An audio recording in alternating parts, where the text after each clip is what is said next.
Green છે ને એટલે આપણા મોબાઈલમાં નથી બરોબર થતું.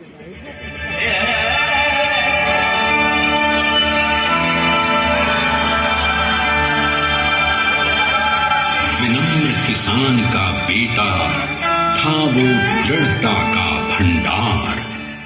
वल्लभ भाई पटेल नाम कहलाता था सरदार. कृषक कार्मिक जनगण से था उसको प्यार अपार. अखिल देश ने उसे रहनुमा किया था स्वीकार. गांधी बापू का शिष्य, सत्य अहिंसा का अवतार, किंतु एक भारत करने को धर लेता हथियार. लौह पुरुष संबोधन था वो लोहे की दीवार. तेज पुंज तुम, शक्ति पीठ तुम, बल का सागर अपरंपार. ऋणी देश का नम्र नमन तुम स्वीकारो सरदार.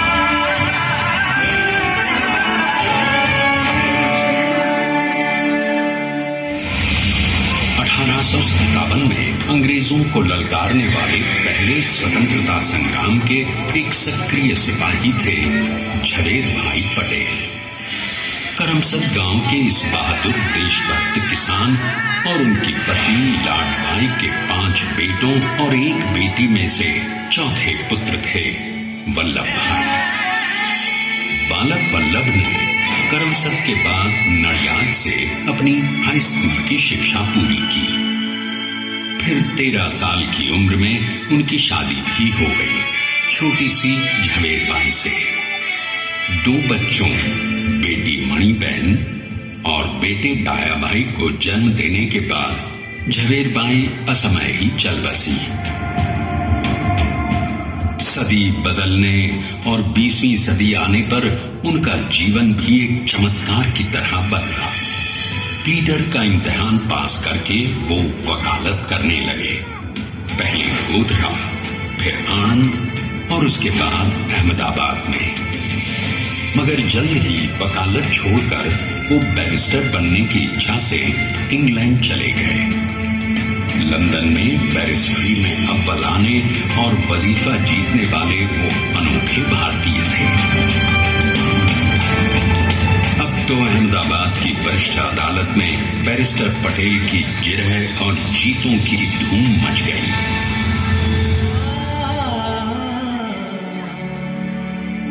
तभी एक युग पुरुष ने वल्लभ भाई के जीवन की धारा ही बदल दी. दक्षिण अफ्रीका में सत्याग्रह के अहिंसक अस्त्र से गोरे शासकों को सबक सिखाकर भारत वापस आए बैरिस्टर मोहनदास करमचंद गांधी से मिलकर वल्लभ भाई ने अपने कुछ वर्षों से सीखे विदेशी व्यवहार और संस्कार हमेशा के लिए त्याग दिए और अब वो अपने खेड़ा के किसानों को हक दिलाने के लिए बापू के साथ आंदोलन में कूद पड़े. अब उनके पैरों में जूते नहीं, गांवों की धूल थी. हृदय में भारत भूमि की शस्य श्यामला धरती. मन में थे गांधी और मस्तिष्क में एक नए स्वतंत्र भारत का सपना.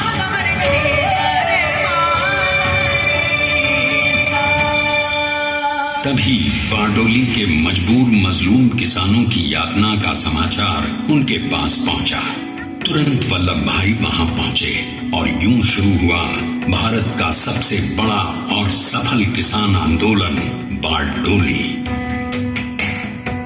वल्लभ भाई ने बारडोली के 87,000 किसानों को ऐसा अटल अडिग अचल मनोबल दिया कि अंग्रेजी सरकार हिल गई और 1 बरस के बाद उनका लगान माफ कर दिया गया.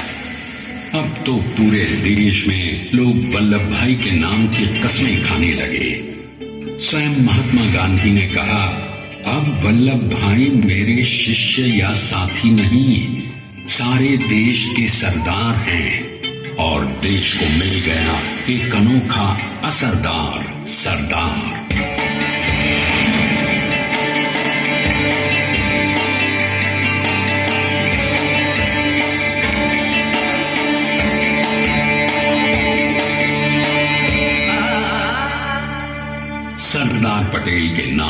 देशभक्ति से अंग्रेज डर कर कांपने लगे। 1930 के नमक सत्याग्रह और दांडी कूच में वो बापू से भी पहले गिरफ्तार किए गए। तो सन 1932 में फिर उन्हें बापू के साथ ही जेल में 2 सालों के लिए डाल दिया गया। मगर आजादी के दीवानों को, स्वतंत्रता के परवानों को कौन गिरफ्तार कर पाया है? जेल से छूटते ही सरदार को कांग्रेस के नए राष्ट्राध्यक्ष पद पर चुना गया और उनकी सरपरस्ती में राष्ट्रवादी भारतीयों ने तमाम ब्रिटिश सूबों में जीत हासिल कर वहां अपनी स्थानिक सरकारें बनाई। किंतु सरदार का सपना केवल सरकार बनाना नहीं था। उनका स्वप्न तो था एक ऐसे नए भारत का जहां हर रंग, हर रूप, हर जात, मजहब, तबके का हिंदुस्तानी एक साथ मिलकर एक ऐसा नया भारत बना सके जहां पूर्ण स्वराज के साथ सारे समाज को गरीबी, अशिक्षा, छुआछूत से भी आजादी मिल जाए। इसकी पहली रणनीति थी भारत को अंग्रेजों की गुलामी से आजादी, ताकि भारत के लोगों की अपनी सरकार सबके साथ और सबके विकास के लिए काम कर सके। बापू की अगुवाई में अब देश ने अंग्रेजों को अंतिम चेतावनी दे दी, करेंगे या मरेंगे, क्विट इंडिया, अंग्रेजों भारत छोड़ो। बस फिर क्या था, संघर्ष की रणभेरी बजी। 3 सालों के लिए सरदार पटेल को भी सत्याग्रही नेताओं के साथ जेल में ठूंस दिया गया।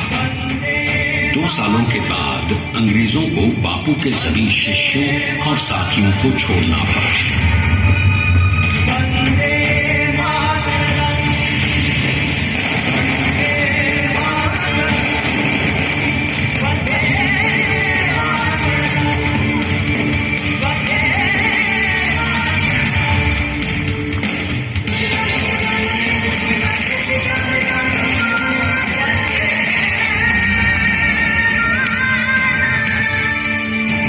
स्वतंत्रता के स्वप्न के सच होने के साथ अब सरदार पर कई एक नई जिम्मेदारियां थीं। आने वाली आजादी की तैयारी और एक नए भारत के लिए नए लोकतांत्रिक संविधान की संरचना। जैसा उनके साथी ने खुद कहा था, सरदार ने ही 6वीं हथौड़ी लेकर एक नए भारत को उकेरा है।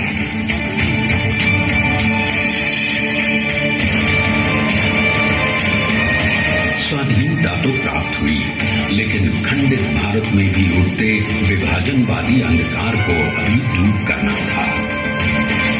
जब देश के खंड खंड होने का भय उत्पन्न होने लगा तो सरदार ने निर्भय होकर खुद अपनी केंद्र सरकार और साथियों को भी चुनौती दे डाली और जम्मू कश्मीर को बचाने के लिए सारे देश का आकाश वायुयानों से भर गया।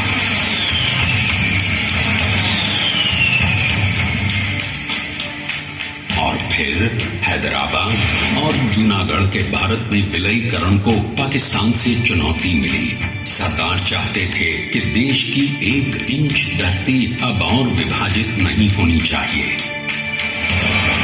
नए भारत को एक करने के लिए समझा बुझाकर, मनाकर 565 रियासतों को सरदार ने अपनी सूझबूझ, सदाशयता, संबल से एक नए स्वतंत्र भारत का अभिन्न अंग बना लिया। हमारे इतिहास में अखंड भारत के पुरुषार्थ का ये एक महानतम अध्याय है। जैसा उन्होंने स्वयं कहा था, हमें नए धागों को पुराने ताने बाने में ऐसे पिरोना है कि एक दूसरे में गूंथ जाए और बेहतरीन बनावट वाला एक नया भारत उभर कर सामने आ सके। अंततः अपने वज्र दृढ़ संकल्प से एक नया विराट विशाल एक भारत श्रेष्ठ भारत बनाकर दिखा ही दिया सरदार ने। संसार के सबसे बड़े प्रजातंत्र के शिल्पी को प्रणाम करने के लिए देश ने बनाया है ये समर्थ स्मारक स्वाधीन भारत को समर्थ भारत में बदलने वाले सरदार पटेल को समर्पित प्रेरणातीर्थ भी है। प्रधानमंत्री श्री नरेंद्र मोदी के नेतृत्व में बनी विश्व की इस विशालतम प्रतिमा के सामने आकर सारी दुनिया जैसे स्वयं ही नतमस्तक हो जाती है।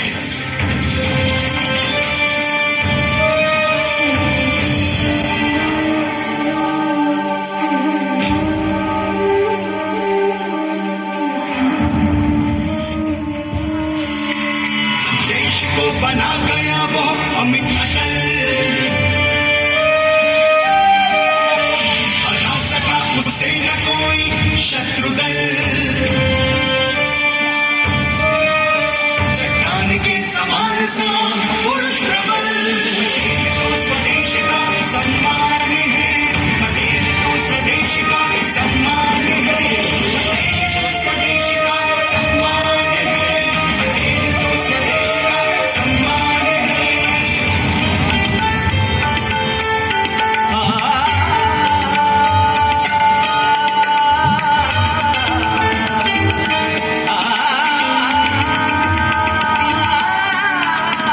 ऊंचाइयां आकाश को छुए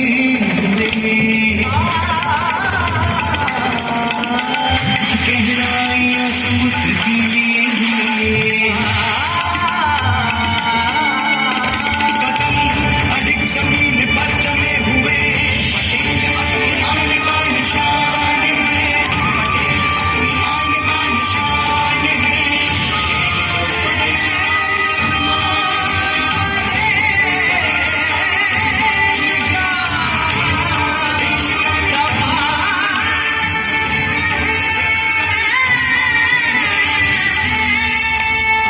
देखते हैं कि अपने लौह पुरुष को श्रद्धांजलि देती 182 मीटर ऊंची विश्व की सबसे विशालकाय प्रतिमा का निर्माण कैसे हुआ।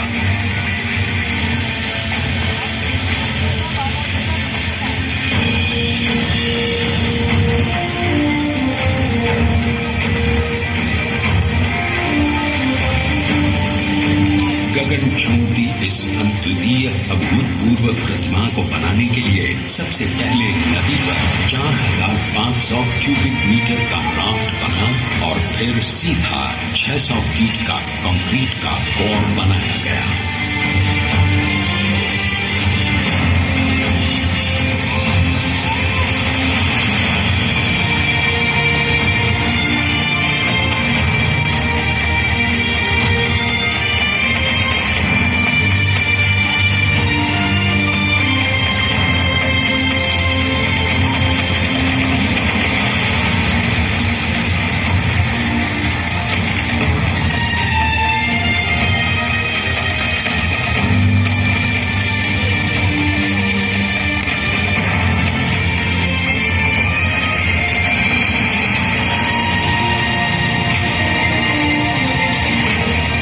कंक्रीट कोर के साथ लगाया गया स्टील का फ्रेमवर्क।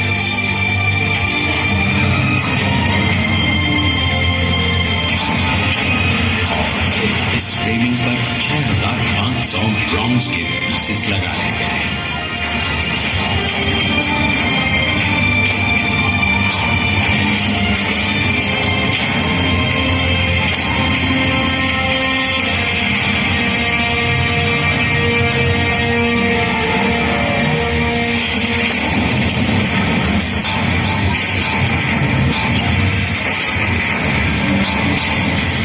सोचिए कि 182 मीटर ऊंचे इस भव्याति भव्य स्मारक के निर्माण में कितना सामान और मेहनत लगी होगी। 70,000 metric tonne cement, 18,500 metric tonne reinforcement steel, 6,000 tonne structural steel और 1,700 मेट्रिक टन ब्रॉन्ज।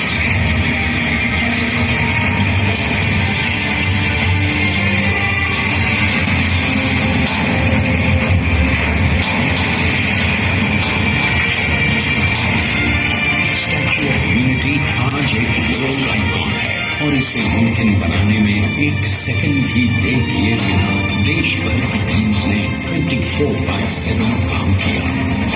250 से ज्यादा इंजीनियर्स, 4,500 से ज्यादा स्किल्ड फोर्स और कई लाख मानव। हम गर्व से कह सकते हैं कि कुल मिलाकर स्टैच्यू ऑफ यूनिटी के निर्माण में 95% माल सामान, मजदूर, इंजीनियर्स और एक्सपर्ट्स थे भारतीय। जानते हैं कि 182 मीटर ऊंची इस भव्य प्रतिमा को बनाने में कितना समय लगा? डिजाइन के लिए 12 महीने और निर्माण के लिए 34 महीने, यानी कुल मिलाकर केवल 46 महीने।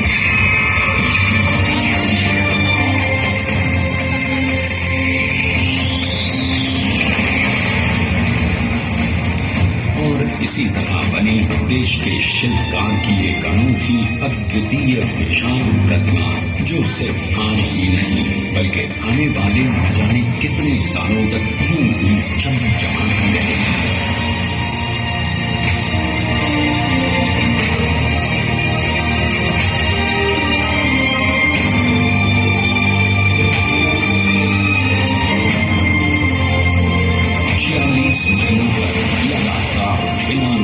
एकजुट होकर न जाने कितनों ने परिश्रम किया और उनका साथ दिया भारत की 125 करोड़ जनता।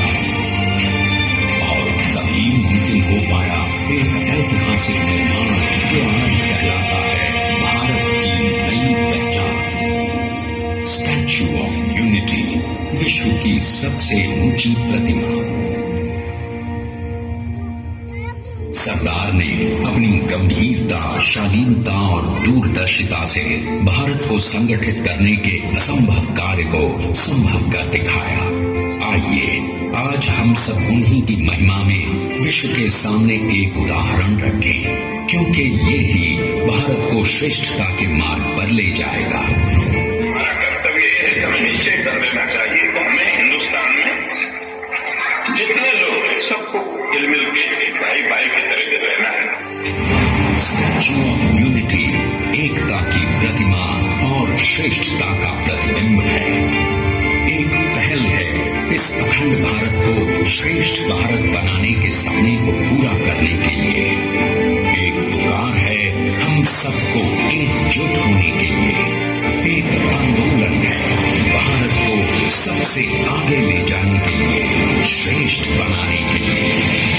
आपके योगदान और विश्वास से ही बनेगा एक भारत श्रेष्ठ भारत। एकता का सवाल है, एकता का संदेश है कि भाषा अनेक, भाव एक, राज्य अनेक, राष्ट्र एक, पंथ अनेक, लक्ष्य एक, बोली अनेक, स्वर एक, रंग अनेक, तिरंगा एक, समाज अनेक, भारत एक, रिवाज अनेक, संस्कार एक, योजना अनेक, मकसद एक, कार्य अनेक, संकल्प एक, राह अनेक, मंजिल एक, पहनावा अनेक, सीधा एक, चेहरे अनेक, मुस्कान एक। ये एकता का संदेश लेकर के हम चले। अब भाइयों बहनों, ये भारत की विशेषता है, विविधता में एकता, यही भारत की विशेषता है।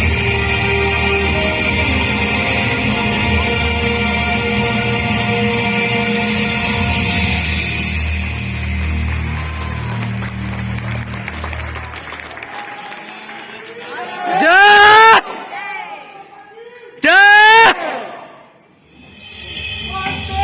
मातरम मातरम।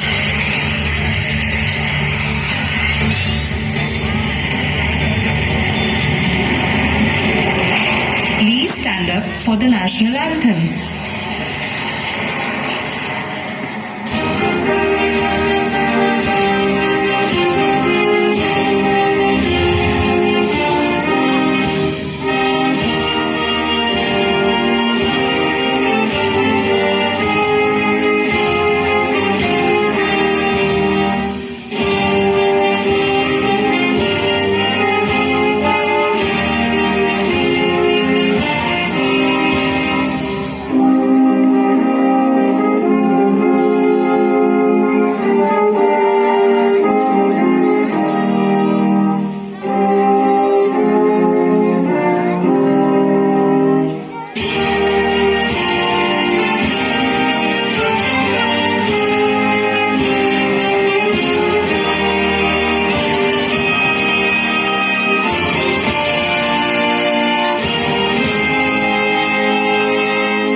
यू।